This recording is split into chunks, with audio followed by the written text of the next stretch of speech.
I'm the mother of Koby Mandel, who was murdered by terrorists in 2001 with his friend Joseph Ishran. Their killers were never found, and I'm happy that they were never found because I don't want to have to be horrified that Koby's killer could be released by the state of Israel in a prisoner exchange. These are people, these terrorists, they murder Jews in cold blood. We have a camp for bereaved children. We have children at the camp through the Koby Mandel Foundation. Terrorists break into their house, murder them. They're dressed in army uniforms.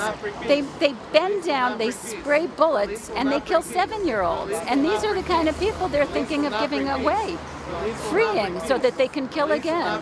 And what country in the world would think of this or allow this? I'm also American. This would never happen in America. I have never heard, seen, experienced anything like this. So I believe in justice, and I think Israel has to fight for justice, and every citizen of Israel should be out on the streets fighting for justice. They fought for cottage cheese. They should fight not to release these terrorists. I think it's very important that when something hurts, we as Jews and as human beings cry out. I hope that it has some effect. I'm not optimistic. I think the decision has already been made, but I think it's important, again, when something hurts, to cry out. When Eov did not cry out, when Paro told him told him about his plans for the Jews, and Eov did not cry out, he was punished for it severely. So we need to know that it's important to have our voice heard. It's important to let people know that there is pain amongst the families. We have people in our Camp Koby right now, who are in fact will probably have their murders of their loved ones released. And so we need to let them know, we need to let the world know that this is not business as usual. This is not just a matter of politics. This is something that affects every person, every family, individual.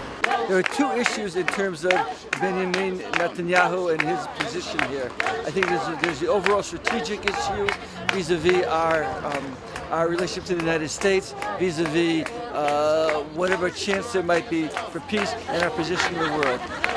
I think on a personal level, I'm sure that he is troubled by this. I'm sure that this is difficult for him. And I'm sure that nonetheless he does what he thinks is right. I happen to disagree emphatically with what he's doing, but I think he's doing it for his own, not for his own political purposes, because he thinks it's the right thing. We disagree. Benjamin Netanyahu claims that America pressured him into it. I'm sure that's true. It's also an excuse. I think he believes that there has to be a process of peace, and I don't believe he thinks it's going to work, but I do believe that he thinks that's what he's going to do. America can be a very difficult partner.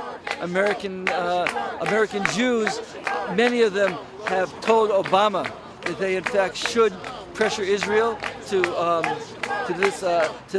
make peace and to make these kinds of concessions. And I think he had a choice, and I think he made that choice.